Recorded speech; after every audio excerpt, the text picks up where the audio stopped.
年见证过耳。 Phượng Sư tỷ vượt qua liên tiếp 3 đạo kiếm trận, mà chỉ mất có 6 canh giờ. Cho dù là Trường Uyên Kiếm Tôn năm xưa, cũng không có tốc độ kinh người như cô ấy. Người không biết sao, Phượng Sư tỷ này cũng là một nhân vật kiêu ngạo đấy. Ngày đó Kiếm Tôn chọn người có tư chất, không bằng cô ấy là Tử Cung Xuất Huyết làm đồ đệ. Cô ấy liền từ chối bái sư cùng lúc với Tử Cung Xuất Huyết, lại chuyển sang bài dưới trướng Thẩm trưởng lão của Thanh Trúc Phong. Thẩm trưởng lão là người thế nào, ngoại môn không biết, chứ nội môn chúng ta cũng hiểu đôi chút.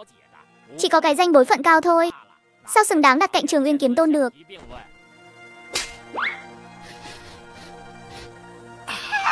Kim sư huynh nói ít lại đi. Ở tập 1 đấy, có đệ tử chấp pháp đường sỉ nhục sư tôn cô ấy, đã bị phế bỏ tu vi, trục xuất khỏi Huyền Thiên Kiếm Tông rồi. Cẩn thận lời nói đi, ta không tin Phượng Vũ dám ra tay. Ngay trước mặt Trường Uyên Kiếm Tôn đâu, từng ánh mắt soi mói đổ dồn lên người Phượng Vũ. Trong những ánh mắt đó có sự tò mò, có sự tiếc nuối, cũng không thiếu những lời giễu cợt và ghen tị ác ý. Họ giễu cợt Phượng Vũ có mắt không tròng, chọn Thẩm trưởng lão mà không chọn Trường Uyên Kiếm Tôn. Trường Uyên Kiếm Tôn quét thần thức qua Phượng Vũ. Nếu là ta sẽ không để kẻ sỉ nhục sư tôn mình. Biến đi cho ta. Trong phút chốc, kiếm khí phẫn nộ ngút trời. Trường Uyên Kiếm Tôn sững sờ, uy áp bao trùm lấy hắn dưới sự va chạm của kiếm khí, lập tức tan vỡ. Ngươi định làm gì? Ở đây có bao nhiêu đồng môn đang nhìn đấy Phượng Vũ. Trước bàn dân thiên hạ thế này, chẳng lẽ ngươi còn muốn phạm môn quy sao? Xin lỗi đi. Đâu phải chỉ mình ta nghĩ như vậy. Ta bảo ngươi xin lỗi sư tôn ta. Phượng sư muội, ngươi dám nói là mình không ghen tị với Xuất Huyết sư muội sao? Ngươi bây giờ cứ nhằm vào ta như vậy, sợ là vì bị nói trúng tim đen nên mới thẹn quá hóa giận chứ gì. Phượng sư thúc, sao người cứ phải hùng hổ dọa người như vậy?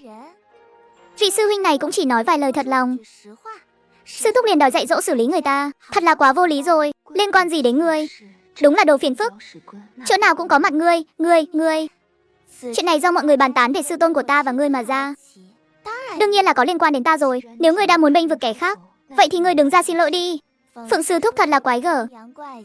Sư tôn ta là kiếm tu đệ nhất Đông Chu, ta chỉ cần học được một chút đỉnh từ người cũng đủ dùng rồi. Phượng sư thúc nếu đã tự tin như vậy, hay là trực tiếp thi đấu với ta đi.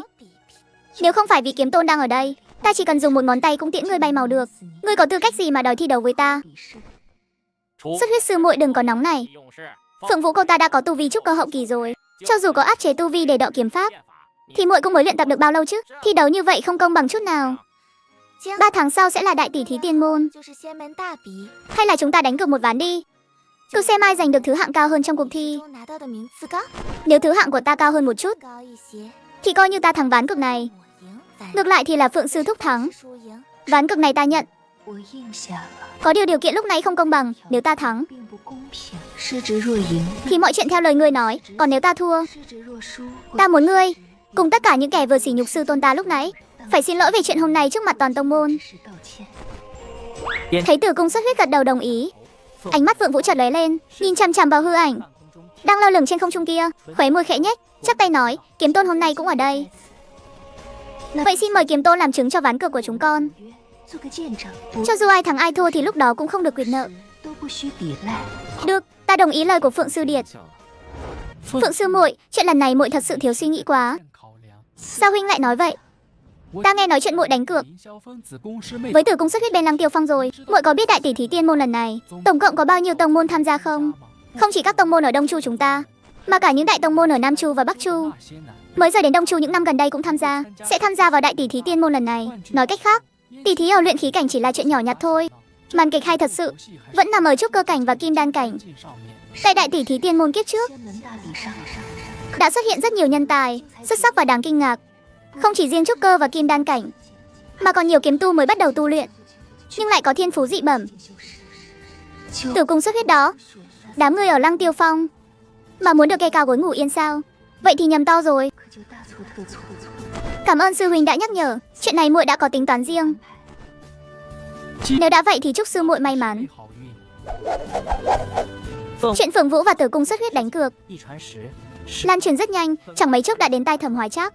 Nha đầu, con định đi đâu vậy? Con muốn đến Vấn Kiếm Phong để thăm mộ kiếm trận mà các tiền bối tông môn để lại. Con cũng có chỉ tiến thủ đấy, muốn thắng thì cứ dốc hết sức mà làm, phải nỗ lực hết mình, đừng để lại chút nối tiếc nào cho bản thân. Tuy nhiên cũng không cần xem nặng chuyện thắng thua quá. Như vi sư vừa nói, dốc hết sức, 拼尽全力， không hối tiếc là được rồi. Còn thắng thua thì có gì quan trọng đâu. Cùng lắm thì đến. Lăng Tiêu Phong xin lỗi hai thầy trò họ một câu. Vũ Nhi, nếu con không muốn xin lỗi, thì đến lúc đó vi sư sẽ dạy con cách quyệt nợ. Khóe miệng giật giật. Câu tiếp theo của sư tôn luôn khiến người ta bất ngờ như vậy. Sư tôn yên tâm, đệ tử nhất định sẽ dốc hết sức mình, không phụ sự kỳ vọng của người. Vi sư đâu có bảo con nhất định phải thắng. Thế sao người còn đặt cược 1000 linh thạch thượng phẩm vào con vậy? Chuyện này mà con cũng biết rồi à? Ngoài người ra thì còn ai hào phóng như vậy nữa? Vậy con cũng đừng tự tạo áp lực cho mình quá. Con xem vi sư giống người thiếu 1000 linh thạch đó sao? Đúng là không giống thật. Các giới ta để lại ở Vấn Kiếm Phong bị đụng vào rồi.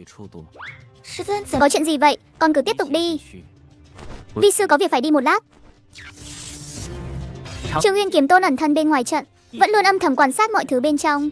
Cuối cùng, khi thấy Phượng Vũ Dù bị kiếm khí làm bị thương tay, vẫn muốn lao mình về phía trận nhãn. Bước chân hắn khẽ động, đi vào trong kiếm trận. Đúng như ta dự đoán, kiếp này Trường Uyên Kiếm Tôn vẫn muốn cướp đoạt tòa kiếm trận này cho Tử Cung xuất huyết. Ngươi quả thực có thiên phú về kiếm đạo. Nếu muốn học kiếm, không cần phải một mình xông pha kiếm trận thế này. Bản tọa có thể dạy ngươi. Kiếm Tôn là đang muốn nhận con làm đồ đệ sao? Ngươi vào môn hạ của bản tọa, chuyện trước kia cứ thế bỏ qua. Sau này ngươi và xuất huyết sẽ là đồng môn, cùng nhau tu hành, hỗ trợ lẫn nhau. Mạnh như Kiếm Tôn mà cũng hay nằm mơ giữa ban ngày vậy sao?